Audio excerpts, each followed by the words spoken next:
West Ham have launched quite a preposterous bid for Jean-Clair Todibo, who is somebody, well, you probably heard of a long time ago. I think he was at Toulouse's club. I think he came through alongside Issa Diop, but there was a lot of fuss being made about these two young centre-halves who the club had at the time, and much was expected of both of them, and I think it's probably fair to say that neither have lived up to their potential. In many respects, Todibo was the highest profile of the two, because he was the one that eventually got a move very early on to Barcelona, which didn't work out at all. But I didn't take the move or the stories too seriously. It appeared to be a bit of a signal flare as far as West Ham were concerned, and waving this sort of derisory offer in the air. They technically made an offer. I think that much is clear, because you don't get sources like the Evening Standard reporting on it as fact unless there has been an offer lodged. And so I think they have, but it very much seemed like, as I say, a signal flare to say to Wolverhampton Wanderers, look, excuse me, we're making a bid for somebody else. Just want to hurry that Max Kilman thing up a bit. So I don't think there was too much to it. However, it does appear that we are going back in with a second offer for him. The club, Nice, want to sell him for about 40 million. We came in at 25. Now, sort of, you're going to have to discount what I'm about to say now if you just believe it is just something to get the Kilman move, sort of hurrying along, really.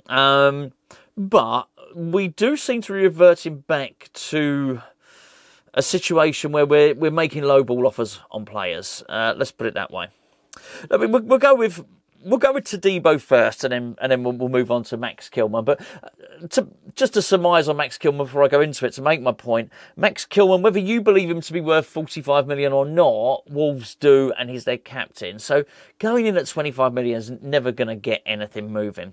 And I would say the same with Todibo, which is if the club want 40 million, your job with that first offer is to entice them. It's to bring them to the negotiating table rather than sort of dissuade them and think, look, these guys are not serious at all. Now, the news as of yesterday was that Manchester United were looking at him. That fell through, and now it's left the running open to West Ham. Possibly the only runners and riders in the race are West Ham to go and get this player. So I would understand us not bidding what they were asking for, but 25 million is never going to get the job done at all. The player himself, I do think, is a really interesting one, actually, because he was meant to be the next big thing, but both physically in terms of his stature and reputationally.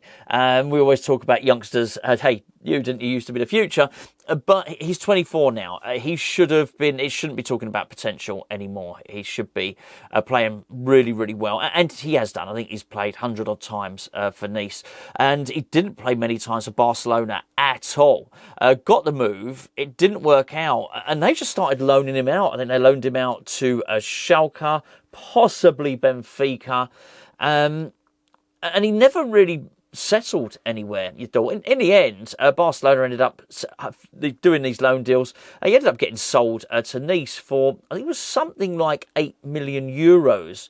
And it just never really worked out for him before that. So I feel like he's at the cusp of his career, and he started to repair it. In many respects, I think you could probably make a parallel between him and, of course, Lucas Paquetá, who was meant to be got a big money move, didn't he, to AC Milan, was meant to be the next big thing.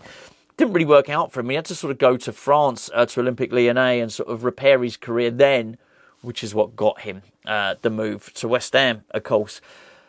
He's a really, really good player. And when I say about repairing his reputation, he went from this young, promising player who sort of flattered to deceive and couldn't really make it at the top level. He really has repaired his reputation.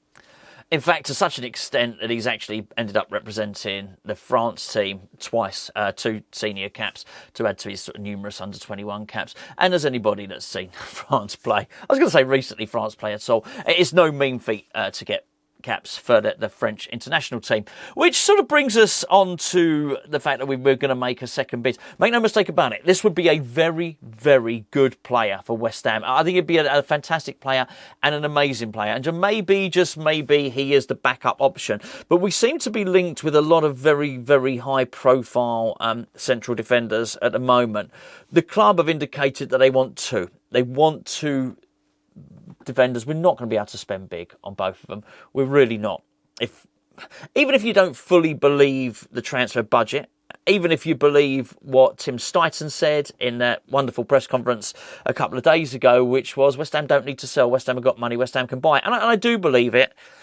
I think it takes a huge stretch of the imagination to think we could buy somebody like Max Kilman for whatever we settle on. Would it be at 35, 40 million, and then go and buy another player for 35 million, two centre-backs at that? I think you could just forget it. It just ain't going to happen. So we're only going to sign one of these guys, and by no means are these two the only two high-profile players been linked with. So if we're serious about it, I think it's something that's got to be done, and we've got to stop these sort of low-ball offers, really, which brings us back to Max Kilman, who I do think is the first choice. Absolutely. Clearly, Lopetegui perceives him to be the next West Ham captain, and West Ham are going to need to get that leadership situation sorted. There's been a lot of talk about players coming in, but that was a serious issue last season, and it's no surprise to me that a new manager coming in wants to address it. Kurt Zouma was no captain. He really, really wasn't. And I know James Ward-Prowse was captain at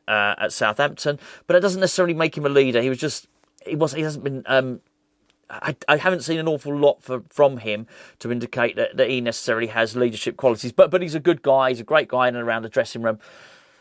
But I'm always been a big advocate of getting someone in to do the job, rather than thinking, well, out of everybody that's left, bearing in mind Mark Noble's retired, bearing in mind Declan Rice has gone, who's the last man standing? Who's the best man that could possibly do the job?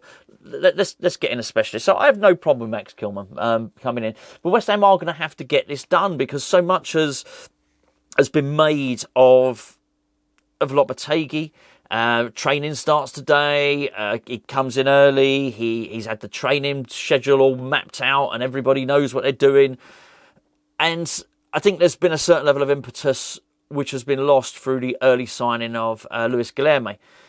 Obviously, we got that wrapped up early, and everybody was thinking, hold on, we're doing things differently now. And to be fair, it's still in its embryonic stages, the transfer window. But we probably need to get another deal over the line now. And particularly if he's going to make Max Kilman captain, he wants to get him involved. He's going to want to get him on that training pitch as early as possible. That being said, you could make the argument that actually Max Kilman needs to be involved in Lopetegui's training sessions less than anyone else, because he already knows how the manager works, head coach, whatever you want to call him. So, but I still think it'd be good to get that deal done and over the line. All I would hope is if we're going to get to a point where we have to walk away from Max Kilman, if for instance, we've decided that Max Kilman is worth 30 million and no more, I do hope if we get to that point, we are willing to switch targets. I do hope that this interest in Todibo is solid, in as much as I don't mind it being second choice, but it has to come a point whereby you switch to that second choice, where you think, well, hold on, the initial deal, we're not getting it done, it's dragging on. Do you know what? And you just say to Wolves that this is our final offer, this is what we believe him to be worth. If that's not going to work, then we're going to have to move on, and we go and sign Todibo or Calafiore or whoever it might be. I'm excited. I'm very excited about West Ham at the moment, it has to be said. Really looking forward to next season. I think, as I've mentioned on a few videos now, I think I'm so underwhelmed with all the England stuff that it's easy to start looking forward to something which you perceive might be a little bit better. Definitely buoyed by the press conference the other day. But look, they were good words, really good words, and good messaging from Stuyton and Lopetegui. But up until this point, they are only words. I think we need to see another signing coming in. I think it really give everybody just another injection of that feel-good factor. Don't care if it's Kilman. Truth of the matter is, I do think we need Kilman and we need his captaincy. Todibo would be the slightly more exciting player, it has to be said. Really good, really good player. Exciting times ahead, but West Ham needs to get a deal done.